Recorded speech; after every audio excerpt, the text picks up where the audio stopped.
Untuk 7.2 ni, kita akan tengok tentang dasar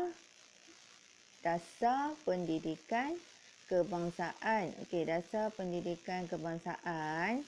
Okey. Tengok buku teks muka surat 144 hinggalah 147. Okey. Dasar pendidikan kebangsaan. Seperti yang kita tahu, pendidikan ni adalah saluran terbaik bagi merealisasikan matlamat membina perpaduan kaum. Okey, matlamat ini terkandung dalam laporan Rahmat Talib, kajian Aminuddin Baki, laporan Jawatankuasa Kabinet, falsafah pendidikan kebangsaan dan Akta Pendidikan 1996. Okey, kita tengok satu persatu. Okey, sampailah ni ya. Akta 996. Okey, latar belakang ini.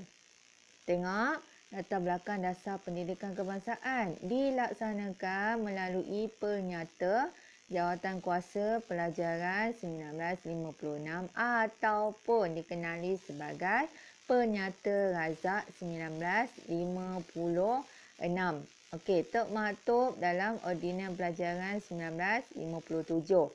Disemak semula pada tahun 1960 yang menghasilkan laporan Rahman Talib dan laporan Jawatankuasa Kabinet 1979. Okey, ini adalah perkembangan dia.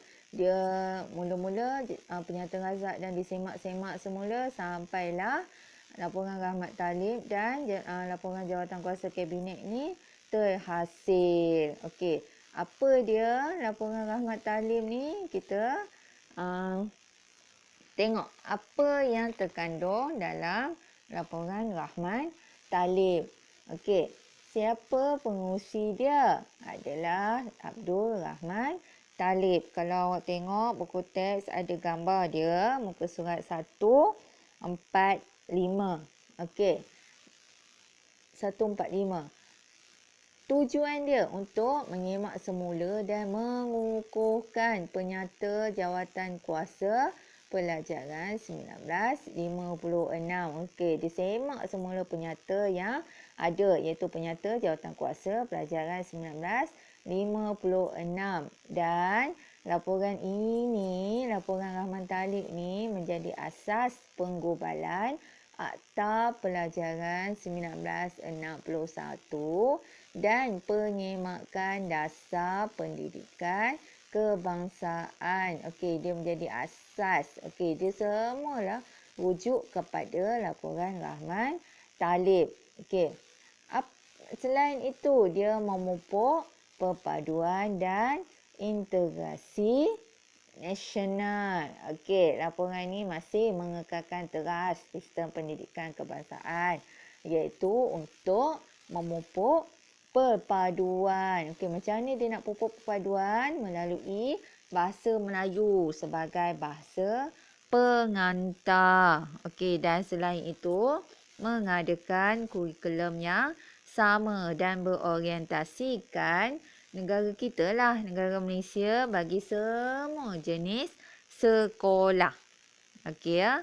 Semua sama. Kalau dulu tak sama kan? Okey, dalam laporan Rahman Talib ni dia memiliki kurikulum yang sama. Satu Malaysia menggunakan kurikulum yang sama. Okey. Selain itu, cadangan tambahan dalam Penyata Jawatankuasa Pelajaran 1956. Okey. Dalam laporan ni, dia mencadangkan beberapa cadangan tambahan. Okey, apa yang dia nak tambah dalam Penyata Jawatankuasa Pelajaran 1956 ni? Okey, dia tambah penekanan kepada subjek sejarah. Okey, sejarah ni yang kita belajar ni untuk apa? Untuk menanam perasaan cinta dan kesetiaan kepada negara. Dia yang tambah untuk tekankan subjek sejarah. Mewajibkan mata pelajaran tata rakyat, civic, untuk memperkukuh semangat kekitaan dan kebersamaan. Itulah yang ni masih lagi ada. Ini dia tukar nama, tapi sekarang ni civic ni tak ada, tak silap cikgu ya. Okey. Dan kajian Aminuddin Baki. Okey, dalam laporan ni juga ada kajian Aminuddin Baki. Okey, kajian Aminuddin Baki ni, dia tengoklah bila kajian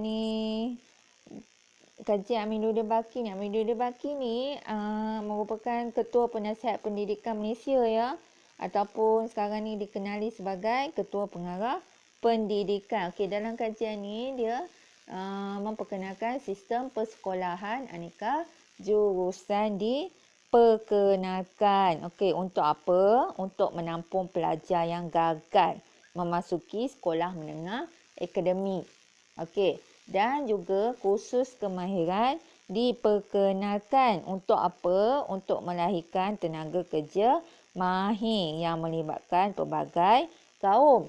Okey, mewujudkan sekolah kebangsaan yang menggabungkan semua kaum, yang seperti sekolah kita lah, SMK. Okey, itu adalah laporan Rahman Talib. Okey, sementara itu kita tengok pula falsafah pendidikan kebangsaan.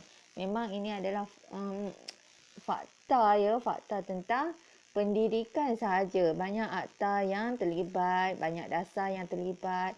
Awak cuma faham ini semua dibentuk untuk mengukuhkan perpaduan yang ada di Malaysia. Okey, laporan ke jawatan kuasa falsafah kita skip. Okey, ini laporan jawatan kuasa Kabinet. Kita tengok dulu pengenalan dia. Apa dia ni, laporan jawatan kuasa Kabinet? Okey, ditubuhkan pada bulan September 1974 dan berfungsi untuk mengkaji semula pelaksanaan sistem pelajaran kebangsaan yang diumumkan oleh Menteri Pelajaran pada tahun 1979. Okey, apa yang terkandung dalam laporan jawatan kuasa Kabinet ni? Okey, bahasa Melayu sebagai bahasa perpaduan. Okey, ini sama je macam di atas. Penegasan kepada pendidikan kerohanian, iaitu pendidikan Islam dan pendidikan moral. Yang ni start daripada laporan jawatan kuasa Kabinet. Dan penekanan kepada aktiviti kokurikulum. Okey, yang melibatkan semua kaum. Okey, seperti yang awak terlibatlah sekarang ni, seperti unit beruniform, sukan dan permainan serta persatuan. Okey, seterusnya hasilnya adalah inilah hasilnya bila dia dah buat laporan, bila dah bincang, inilah hasil dia. KBSR iaitu kurikulum baru sekolah rendah. Okey, iaitu pada tahun 1982 diperkenalkan dan sekarang dikenali sebagai KSSR, diperkenalkan pada tahun 2011. Okey, dan KBSM iaitu kurikulum baru sekolah menengah yang dilaksanakan pada tahun 1988, sekarang dikenali sebagai KSSM, diperkenalkan pada tahun 2017. Okey, iaitu sekarang ni tekatan 5 sekarang ni awak lah. Okey, dan falsafah pendidikan negara yang diwujudkan ataupun diperkenalkan pada tahun 1988. Okey, itu adalah laporan jawatan kuasa Kabinet. Okey, itu. Ni semua di bawah dasar pendidikan kebangsaannya. Okey, yang ketiga, falsafah pendidikan kebangsaan. Apa dia? Okey, falsafah pendidikan kebangsaan ataupun singkatan dia FPN digubal pada tahun 1988. Untuk apa? Untuk memperteguh hala tuju dan matlamat pendidikan negara ke arah perpaduan. Okey, ni cerita ni untuk bab ni kita cerita tentang perpaduan sahaja. FPN ditukar kepada FPK iaitu falsafah pendidikan kebangsaan pada tahun 1996. Okey, yang menekankan pendidikan secara menyeluruh dan bersepadu bagi membentuk pelajar seimbang dari segi jasmani, emosi, rohani dan intelek. Dia lagi nak selain nak kukuhkan perpaduan, dia nak tekankan pendidikan untuk mendapatkan pelajar yang seimbang dari empat aspek ni. Jasmani, emosi, rohani dan intelek. Okey, dan selain itu di bawah Dasar Pendidikan Kebangsaan ada juga Akta Pendidikan 1996. Okey, di bawah akta ni terkandung kedudukan bahasa kebangsaan sebagai bahasa pengantar utama diperkuat lagi dengan menjadikan bahasa tersebut sebagai mata pelajaran wajib diajarkan di semua institusi pendidikan. Okey, wajib.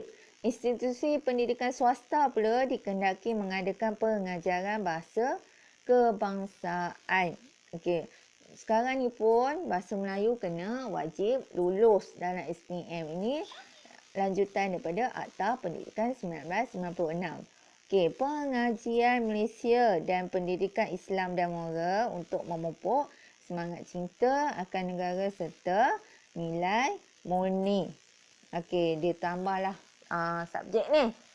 Okey, untuk membentuk selain bijak, selain cemerlang dalam akademik, dia mesti ada nilai ataupun kerohanian setiap pelajar tersebut ya. Okey, itu adalah 7.2.